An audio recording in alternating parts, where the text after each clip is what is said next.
అత్యాధునిక టెక్నాలజీతో నడుము మరియు వెన్నునొప్పికి treatment. Tejas spine care, Somajiguda, Sainikpuri, Gachibowli.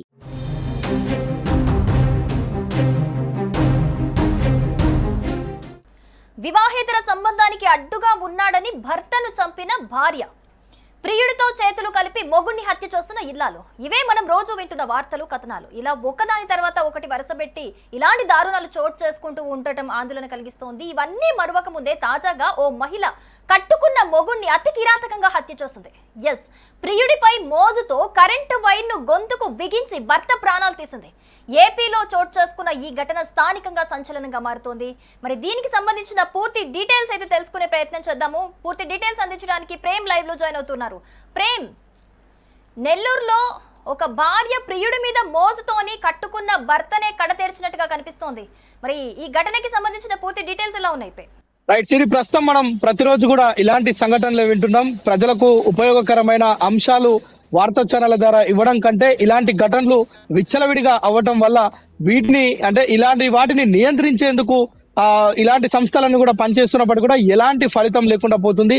కొత్తగా క్రైమ్ ని సృష్టించేందుకు ఆ యొక్క అడ్డదారుల పొంటి వెళ్తూ ఆ భర్తలను మొగుళ్లను చంపేందుకు కూడా వెనుకాడటం లేదు. ఒకటి కాదు, రెండు ఘాట్లు, ఇప్పుడు డజన్ల కొద్ది సంఘటనలు తెలుగు ప్రాంతమే కాదు మొత్తం యావత్ దేశాన్ని మొత్తం కూడా కలిచివేస్తున్న పరిస్థితి ఉన్నాయి. అసలు ఎడిపోతుంది సమాజం అనే ఒక అంశం తెరపైకి వస్తుంది. అయితే ఎక్కడ కూడా మానవత్వం గాని కుటుంబ వ్యవస్థ గాని గుర్తు రాకపోవడం, ఇంట్లో ఉన్న చిన్న పిల్లలు వారి యొక్క కుటుంబం ఇజ్జత్ అంటాం తెలంగాణలో, ఇజ్జత్ కూడా మర్చిపోయి మొత్తం కూడా ఇజ్జత్ పోతున్నా గానీ వాటిని కూడా దృష్టిలో పెట్టుకోకుండా మొగుళ్లను కేవలం వివాహేతర సంబంధాలు, ప్రియుడి పైన మోజుతోటి ఇలాంటి ఘటనలు రోజు అత్యధికమవుతున్నాయి. ఈ రోజు తాజాగా నెల్లూరులోని రావూరులో ఇలాంటి ఘటన చోటు చేసుకుంది. భార్య ధనమ్మ భర్త సీనయ్యను అతి కిరాతకంగా రాత్రి పడుకున్నప్పుడు గురకబెట్టి పడుకుంటున్న నేపథ్యంలో చాలా అలసిపోయి తన భర్త పనికి వెళ్ళొచ్చి కొంత భోజనం చేసి పడుకున్న టైంలో అదును చూసి తన బాయ్ ఫ్రెండ్ తో కలిసి ఇంట్లో ఎలాంటి వస్తువులు దొరకకపోతే ఇంట్లో పడి ఉన్న కరెంటు తీగను మెడకు బిగించి అతి దారుణంగా హత్య చేసిన సంఘటన నెల్లూరులోని రావూరులో చోటు చేసుకుంది. ఇది అక్కడ ఉన్న ప్రజలందరినీ కూడా ఒక్కసారిగా ఆగ్రహవేశాలకు గురి చేసింది. ఇలాంటి ఘటనలు రోజు చూస్తున్నాం. దేశంలోని ప్రతి మూలలో ఏదో ఒక సంఘటన ప్రతిరోజు బయటికి వస్తూనే ఉంది. ఒక్కొక్క రోజు 2-3 సంఘటనలకు సంబంధించి కూడా ఇలాంటి వార్తలు చెప్పాల్సి రావటం ఒక జర్నలిస్ట్ గా సిగ్గుపడుతున్నాం. అయినప్పటికీ కూడా తప్పటం లేదు, ఇలాంటి ఘటనలు చోటు చేసుకుంటున్నాయి. అయితే ప్రస్తుతం నెల్లూరుకి సంబంధించి రావూరులో జరిగిన సంఘటనకు సంబంధించి ఎవరైతే ధనమ్మ ఉన్నారో చాలా చిన్న పూరి గుడిసె మనం వెనక చూస్తున్నాం. ఇలాంటి పూరి గుడిసెలో జీవనం సాగించే ఆమె పెళ్లి కాకముందే ఆ గ్రామానికి సంబంధించిన ఓ వ్యక్తితోటి వివాహేతర సంబంధం కొనసాగించింది. సో ఆ విషయాన్ని దాచి సీనయ్యకు ఇచ్చి పెళ్లి చేసిన తర్వాతనైనా మారుతుందేమోనని వేచి చూసినప్పటికీ కూడా ఇది మారకపోగా అది మితిమీరిపోయింది. దీనికి సంబంధించి సీనయ్యకు అదేవిధంగా ధనమ్మకు ఇద్దరికి మధ్య వాగ్వివాదం చోటు చేసుకుంది. గత కొద్ది నెలలుగా ఈ యొక్క పంచాయతీ నడుస్తుంది. ఈ క్రమంలోనే సీనయ్యను రాత్రి ఇక ఊకే దీనికి ఈ పంచాయతీ వద్దు, ఈ యొక్క అనవసరమైన ఆర్గ్యుమెంట్స్ వద్దనుకుందో ఏమో ప్రియుడితో కలిసి ఇంట్లో ఉన్న ఒక మూలకు పడేసిన కరెంటు వైర్ తోటి మెడకు బిగించి దారుణంగా హత్య చేసింది. అయితే ఈ సంఘటన స్థానికంగా కొంత అలజడి రేపింది. ఇద్దరిని కూడా గ్రామస్తులు పట్టుకొని కుక్కను కొట్టినట్టు కొట్టి ఆ ఇంట్లో పడేసి పోలీసు వాళ్ళకి అప్పచెప్పిన సంఘటన. ఇలాంటి వాళ్ళను కుక్కను కొట్టినట్టు కొట్టడం కాదు,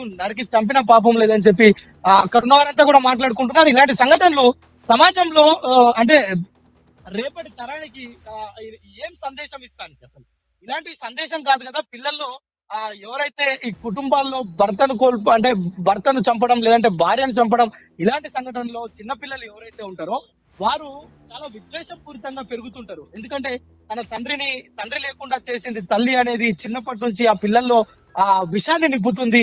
అది ఎప్పుడైనా ఆ విషం చిమ్మే ప్రమాదం ఉంటుంది. ఇలాంటి విషయాలను మర్చిపోయి ఇంట్లో కన్న బిడ్డల్ని మర్చిపోయి కూడు పెడుతున్న మొగుడిని మర్చిపోయి ఆ వాయు వరుసలు మర్చిపోయి వరుసలు లేకుండా ఎవరో పక్కింటోడి కోసం లేదంటే ఎవడో అనామకుడి కోసం ఎవడో ప్రియుడి కోసం వాడి మోదులో పడి కేవలం క్షణికమైన ఆ యొక్క సంతోషం కోసం ఆ తృప్తి కోసం ఇంట్లో కట్టుకున్న మొగుడిని చంపడం అనేది చాలా దారుణమైన పరిస్థితి. ఇప్పుడు నెల్లూరులోని రావూరులో కూడా ప్రతి ఒక్కరు ఆగ్రహావేశాల గురించి ఎగిసిపడుతున్న పరిస్థితి ఉంది. వారిని చంపి పారేసిన తప్పు లేదని చెప్పి అక్కడ ఉన్న వారంతా డిమాండ్ చేస్తున్న పరిస్థితి కనిపిస్తుంది.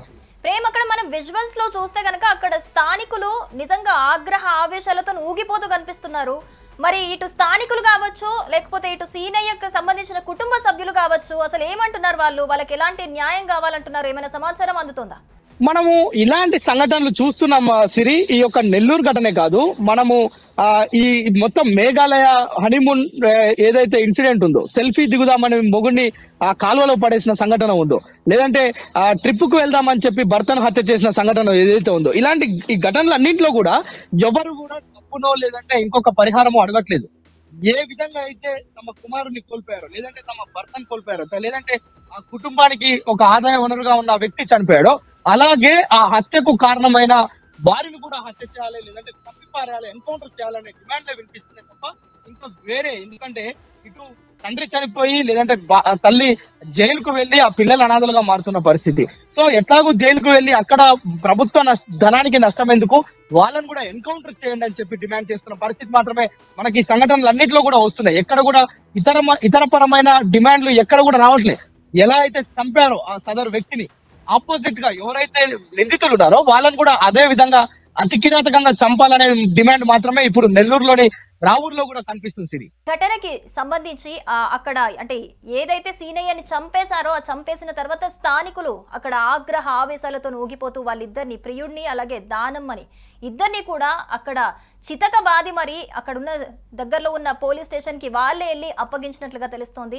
మరి వాళ్ళ సీనయ్య కుటుంబ సభ్యులు కూడా మాకు న్యాయం జరగాలంటూ కూడా ఒక ఆవేదన వ్యక్తం చేస్తున్నట్లుగా కూడా కనిపిస్తోంది. మరి ఈ కేసుకు సంబంధించి పోలీసులు దర్యాప్తు అయితే కొనసాగిస్తూ ఉన్నారు. సుమన్ టీవీలో మీ పర్సనల్ అండ్ బిజినెస్ ప్రమోషన్స్ కోసం కింది నెంబర్ కి కాంటాక్ట్ చేయండి.